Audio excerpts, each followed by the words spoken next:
So, Kristin, I'm so excited that we get to sit down and to talk today because I've had the privilege of hearing you talk and give advice to people who are in the midst of really difficult times. So, I thought maybe today we could sit down and go through what are the things that you normally say to people who ask, I'm going through this really difficult time. My loved one has been diagnosed with dementia. What's your advice? Sure. Thanks. That's so sweet of you to say that. And I think one of the things that we so often do is focus on our loved ones with Down syndrome, but it's easy to overlook the caregivers. So I do want to share some things that worked for me. And of course, keep in mind, my situation is different than your situation and the next person's. And just to preface it, my role as a caregiver was indirect. Matthew lived with my parents. They also had a full-time live-in caregiver. And we really had an army of people helping with Matthew. I was there pretty much every single day, unless I was traveling. I was always there at his bedside, helped with hands-on care. But there are some things that for me were very important because I was also managing, I'm sure like other people that are listening, I was also managing a family. I have 3 kids who at the time were in college and high school. I, have my husband works full time and dealing with travel schedules, things like that. So we had a lot on our plate. And you're not alone. I mean, I do think that that's a common scenario. Right. And that's a huge thing to take into account. In addition to this caregiving role, right, we have to also balance and manage the life outside of that as best we can. So in no particular order, these are my top tips, except for number 1. So this definitely would be my number 1. My number 1 tip is take care of yourself, self-care. And by self-care, I mean mentally, physically, spiritually, emotionally, whatever that looks like for you. And it doesn't have to be anything big. This is what I did every day. I started my morning with my routine of my morning devotionals, my cup of coffee, my exercise, whatever form that was going to be, whether it was a 10-minute walk or stretching or just meditation, before I went over to my mom and dad's house and spent the entire day there. So you don't have to do anything major. You just have to take a little bit of time for yourself. If we don't keep ourselves healthy, how are we going to be able to manage the care for our loved ones? Even if during the day when your loved one is taking a nap, if it's safe for you to go for a walk or to read a book for 10 minutes. I mean, there's all kinds of examples we could give for that. But number 1 top tip, take care of yourself. Make the time to take care of yourself. Then I would remind people that you're doing your best, right? You've always worked so hard to advocate for your loved one. This is not the time to doubt yourself. This is not the time to feel guilty about things. This isn't the time to question your decisions. Trust your gut, because your gut is 9 times out of 10, in my experience, your gut is right. So trust that you're doing your best. Don't underestimate what you're doing. Try not to allow guilt creep in. At the end of the day, your loved one knows how much they are loved, how much they are cared for.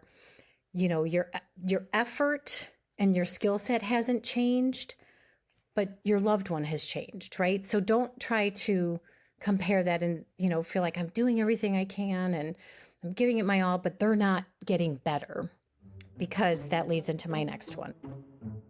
Denial is easier than acceptance, and acceptance of the diagnosis. And this is huge because in our family, it played a role in how everybody managed Matthew's care. Acceptance will allow you to meet them where they're at, where they are today. Don't compare it to yesterday. Don't try to anticipate what tomorrow is going to look like. And I learned, right, if you fight reality, reality still always wins. So, that's hard because, I'll speak on behalf of my mom, who will willingly share this with anybody too.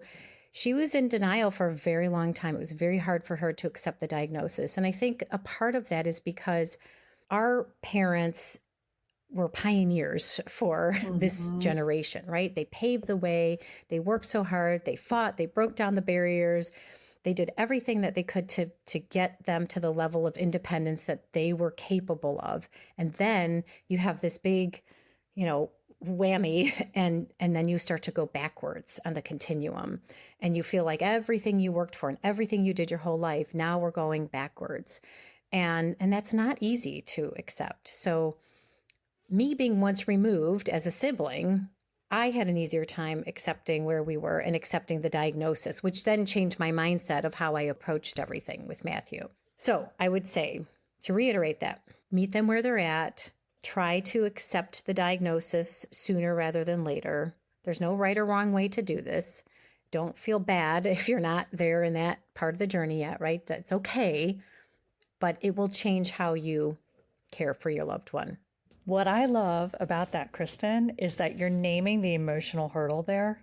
And I think that's really important. A lot of people, I think, aren't going to realize how hard that acceptance, that first step of acceptance is going to be, and how it's required for everything else.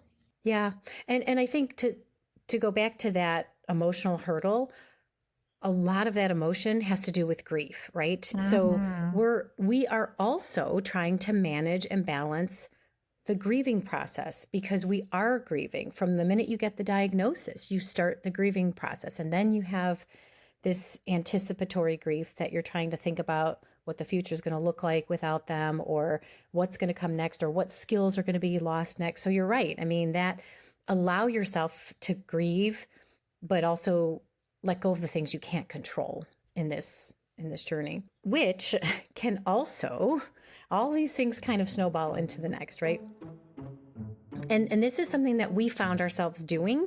And so it's why I'm talking about it, because I would say, try not to get hung up on a timeline. It's so easy when you get the diagnosis, right? You want to know, or when you start to see the next level of change.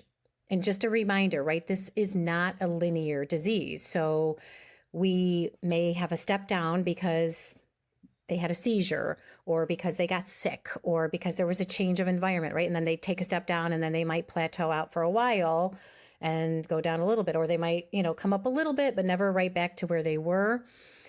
So getting hung up on a timeline was something that was really stressful for us, because you kept thinking, right?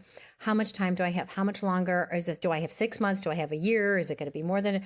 Okay, for reference, we were told after Matthew had his tonic-clonic seizure and everything changed overnight for us, we were told he probably had 6 months or less, which is why we went into hospice. And 3.5 years later is when he finally passed away. So look at that timeline, right? We went from 6 months thinking, literally every day, okay, we've got from June until December here. So if you can avoid getting hung up on a timeline, then that will allow you to be in the moment and be present, and allow yourself to really enjoy the honor and the privilege of caring for your loved one. It is stressful. It is sad. It is heartbreaking. It's nothing we ever wanted to do. But if you're hung up on that timeline, that's all you're going to be thinking about. And it's going to take away that joy that you can really get from spending time with them. And spending time with them, to me, means sometimes just being with them, physically being with them. The power of human touch is so important. If your loved one can tolerate it, if they're not sensitive to anything like that. And I'm stealing this from my dad, because he would always say, a touch is better than a word is better than a sentence.